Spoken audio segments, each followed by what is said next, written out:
আসসালামাইকুম। ওমর স্টকে সবাইকে স্বাগত জানাচ্ছি। একটা বিষয় নিয়ে আসলে ছোট্ট একটু কথা মনে হলো যে বলি, সেই জন্য আসলে ভিডিওটা করা।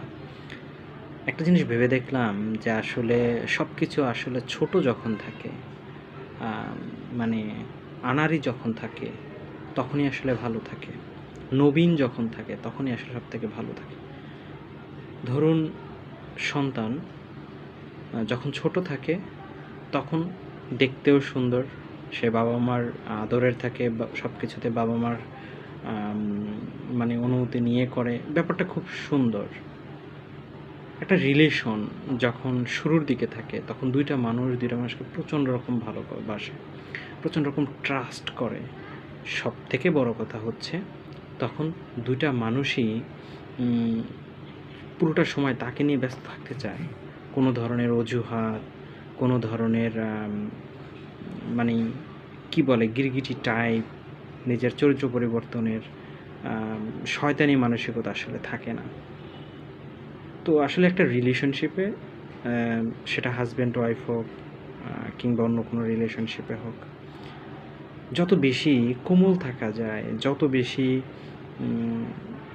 ইনোসেন্ট থাকা যায়, চালাকি না করা যায়, মিথ্যা না বলা যায়, যত বেশি দুজনের সাথে এনগেজ থাকা যায়, যত ব্যস্ততা থাকুক, যত ঝামেলা থাকুক, ওই মানুষটার কাছে যত বেশি ইজি থাকা যায়, যত বেশি ক্লিয়ার থাকা যায়, যত বেশি মানে কি বলে, নিরপরাধ থাকা যায়, সব কিছুতে দুজনের ভিতরে শেয়ার থাকে, কোনো কিছু হাইড থাকে না, ততদিন রিলেশনটা খুব ভালো যায়। যখনই একজনের ভিতরে সম্পর্কের থেকে, মানুষটার থেকেও অন্য কিছুর গুরুত্ব বেড়ে যায়, যখন ব্যস্ততা নামক একটা অজুহাত তৈরি হয়, তখন আসলে সেটা আর সম্পর্ক থাকে না। তাই সম্পর্কটাকে আসলে সবসময় বলা হয়, মানে এটাই মনে হয় যে যতদিন নবীন থাকে, বা সারা জীবন যদি নবীন রাখা যায়, ইনোসেন্ট থাকা যায়, তাহলেই সেটা ভালো। আসলে সম্পর্কের ক্ষেত্রে এটাই মেন।